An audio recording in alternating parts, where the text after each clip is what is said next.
사실 그런 얘기들 많이 하잖아요. 인테리어 할 때 업체 잘못 만나면 속된 말로 눈탱이 시원하게 맞는다. 그래서 인테리어 업체를 고를 때 걱정하는 분들이 많으신데요. 인스타나 각종 SNS에 예쁜 사진 많이 올라와 있는 업체들은 대부분 디자인 스튜디오 업체라고 해서 견적을 받아보시면 견적이 굉장히 높으실 거예요. 그래서 집 주변에 있는 업체들을 알아보면 견적이 낮긴 한데 견적이 왜 이렇게 차이가 나지? 뭔가 제대로 안 해주나? 하는 의구심이 드실 겁니다. 이렇게 업체마다 견적부터 너무 가지각색이라 어떤 업체를 선택해야 하나 고민을 안 할 수가 없는데요. 가장 중요한 건 나의 상황과 가장 잘 맞는 업체를 고르는 것입니다. 어떻게 하면 나의 상황에 맞는 업체를 고를 수 있고 후회하지 않을지, 그리고 나와 맞는 업체를 고르지 못했을 때 해결하는 방법까지 준비했으니 영상 끝까지 시청해주세요. 먼저 인테리어 업체를 선정하실 때 그 인테리어 업체의 속성과 유형을 파악하셔야 나와 잘 맞을지를 알 수 있는데요. 턴키로 진행하는 인테리어 업체는 크게 4가지로 볼 수 있습니다. 첫 번째는 디자인 스튜디오 업체입니다. 디자인과 평면 구성에 제일 강점을 둔 업체이고요. 우리가 생각하지 못한 새로운 구조와 디자인, 흔히 말하는 인스타 감성과 하이엔드 인테리어를 구현하는 업체들이 대부분 스튜디오 업체라고 보시면 됩니다. 업체마다 청구 방식은 다르겠지만 디자인에 강점을 두다 보니 디자인 비용이 추가된다고 보시면 되고, 공사도 디테일한 작업이 많아지기 때문에 공사 자체 비용도 많이 올라갑니다.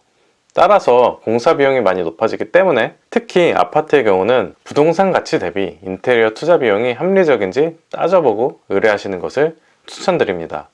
내가 평생 살 집이라서 나의 니즈에 맞게 집을 바꾸고 싶어서 투자하는 것은 얼마가 들어가도 상관이 없지만, 갈아타기 할 생각이 있는 분들은 투자 대비 가치가 있는지 꼭 따져보셔야 나중에 후회하지 않습니다. 그리고 디자인 스튜디오 업체랍시고 견적은 견적대로 비싸게 내고 퀄리티는 크게 차이도 없고 디자인적 주관만 강하게 고집하는 업체들이 간혹 있습니다. 이런 업체들은 진행하면서 내내 스트레스 받으실 수 있으니 빨리 거르시길 바랍니다. 그리고 디자인과 설계만 하고 시공은 아예 외주로 주는 업체도 있습니다. 시공에 대해 경험이 있고 잘 아는 상태에서 외주를 주는 것은 상관없는데, 이런 업체의 직원들의 경우 시공에 대한 지식 없이 디자인만 해왔을 가능성이 높습니다. 공사에 막상 들어가서 디자인 구현하기가 어려워서 추가 비용을 요청할 수 있으니 주의하시길 바랍니다.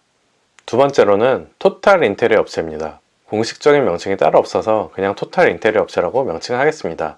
디자인 스튜디오 업체와 마찬가지로 평면 설계와 디자인부터 공사까지 모두 진행을 합니다. 하지만 스튜디오 업체는 능동적으로 획기적인 안을 제안해주는 방식이라면, 토탈 업체는 획기적인 디자인 제안해주기보다는 고객이 원하는 레퍼런스를 가져가면 레퍼런스에 한해서 설계와 디자인을 주고 구현하기 힘든 부분을 조금씩 수정 제안해주는 조금 수동적인 느낌이라고 보시면 됩니다. 그래서 레퍼런스와 원하는 니즈들을 최대한 리스트화해서 상담하는 것이 중요합니다. 보통 턴키로 인테리어를 맡긴다고 했을 때는 70에서 80%는 토탈 인테리어 업체에 맡기는 거라고 보시면 됩니다. 비용은 당연히 스튜디오 업체보다는 저렴하지만 턴키로 맡기는 거다 보니 비용이 적게 된다고 할 수는 없습니다. 아마 생각보다 높다고 느끼실 수도 있습니다. 세 번째는 보통 동네 인테리어 업체라고 부르는 집 주변이나 아파트 단지 내에 있는 업체인데요. 업체마다 다르지만 보통 설계와 디자인을 따로 하지 않고 시공 위주로 많이 합니다. 동네에 있는 주택이나 해당 아파트 공사를 많이 했을 거기 때문에 공사 컨디션에 대해 잘 알아서 변수에 대한 리스크를 최소로 할 수 있습니다. 또한 사장님들이 간단한 것들은 직접 시공을 하는 곳도 많습니다.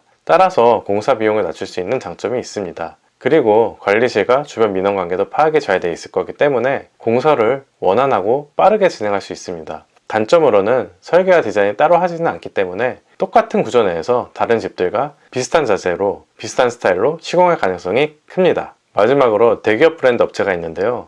대기업 브랜드 업체들은 자체적으로 검수한 하드웨어 및 가구를 사용합니다. 또한 가격이 정찰대로 되어 있고 브랜드 가치가 있기 때문에 비교적 신뢰할 수 있습니다. 하지만 디자인이 두세 가지 평범한 스타일로 한정되어 있고 그에 비해 금액이 저렴하지 않습니다. 또한 대부분 직영이 아닌 대리점이 있기 때문에 대리점마다 각종 소통이나 AS 처리 등 대응이 잘 되는 곳도 있고 잘 안 되는 곳도 있고, 대리점마다 복불복인 점인 단점이 있습니다. 턴키로 인테리어 진행하게 되면 이렇게 4가지 종류 업체 중 내가 생각하는 방향과 상황에 맞는 업체를 고르면 되는데요. 내가 이 집에서 실거주를 거의 평생 할 거고 예산이 여유가 있다, 그리고 부동산적인 가치가 충분한 집이라 인테리어에 투자를 해도 괜찮고, 디자인과 평면 구성이 중요한 분들은 디자인 스튜디오 업체에 맡기는 것을 추천드립니다. 내가 예산이 적당히 있고 원하는 디자인 컨셉이 있어서 그 부분을 합리적이게 구현해줄 업체를 찾는다면 토탈 인테리어 업체 추천드립니다.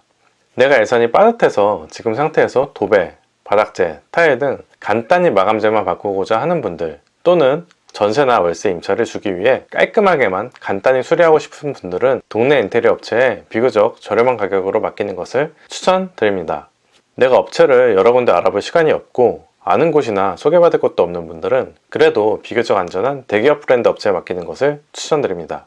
그런데 이렇게 4가지 케이스에 해당하지 않고 내 예산보다 조금 더 욕심내서 하고 싶은 것 모두 하고 싶으신 분들, 혹은 이 업체 저 업체 다 못 믿겠고 내가 직접 그냥 해야겠다 그렇게 생각하시는 분들, 이런 분들도 분명 계실 겁니다. 이런 분들에게는 턴키 인테리어 말고 다른 방법을 제안드립니다. 인테리어 방법은 턴키 방법 말고도 2가지 방법이 더 있습니다.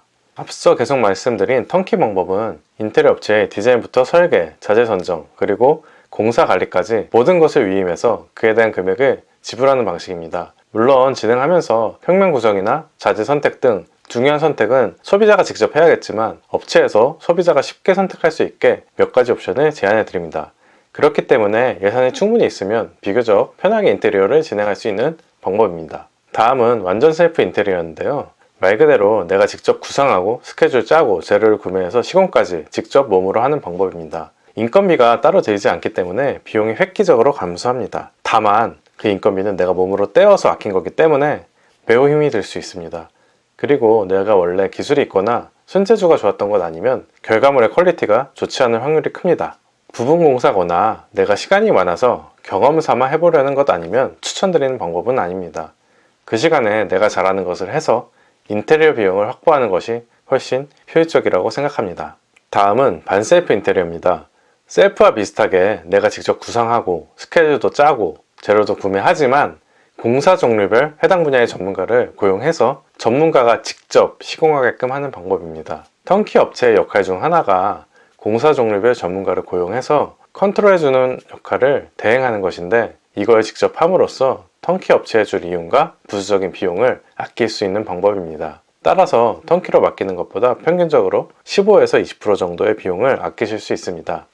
하지만 그만큼 신경을 써야 하고 어느 정도 공부를 해야 한다는 단점이 있습니다. 하지만 15에서 20%의 비용을 아낄 수 있다면 그만큼 신경 쓰고 공부에 투자할 만한 가치는 있다고 생각합니다. 5천만 원짜리 공사면 1천만 원을, 1억짜리 공사면 약 2천만 원을 아낄 수 있습니다. 1억으로 1억 2천만 원짜리 공사를 할 수 있다는 말이기도 한데요. 2천만 원이 추가되면 샤시를 바꿀 수도 있고 시스템 에어컨을 추가할 수도 있습니다.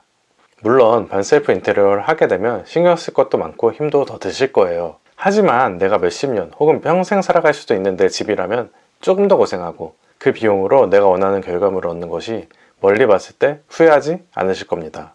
그리고 사실 턴키로 맡기면 비교적 편하긴 해도 인테리어 하는 동안 신경은 계속 똑같이 쓰이실 겁니다. 어차피 신경 쓰는 기간 조금 더 신경 쓰는 거라고 생각하시면 반셀프 인테리어 해볼만 하실 겁니다. 반셀프 인테리어에 대해 더 알고 싶으시다면 아래 고정 댓글 클릭해주세요. 저는 여러분들께 인테리어 하시는데 고민을 줄여드리고 유용한 도움을 드리고 싶습니다. 그래서 제가 경험하며 느낀 인테리어 팁들을 영상으로 알려드리려고 합니다. 제 채널이 작아서 구독 눌러놓으셔야 찾기 쉬우실 거예요. 제 채널에 인테리어 정보를 계속 원하신다면 구독과 좋아요, 알람 설정 부탁드립니다. 여러분의 공간에 도움을 되는 영상을 가지고 다시 찾아뵙겠습니다. 감사합니다.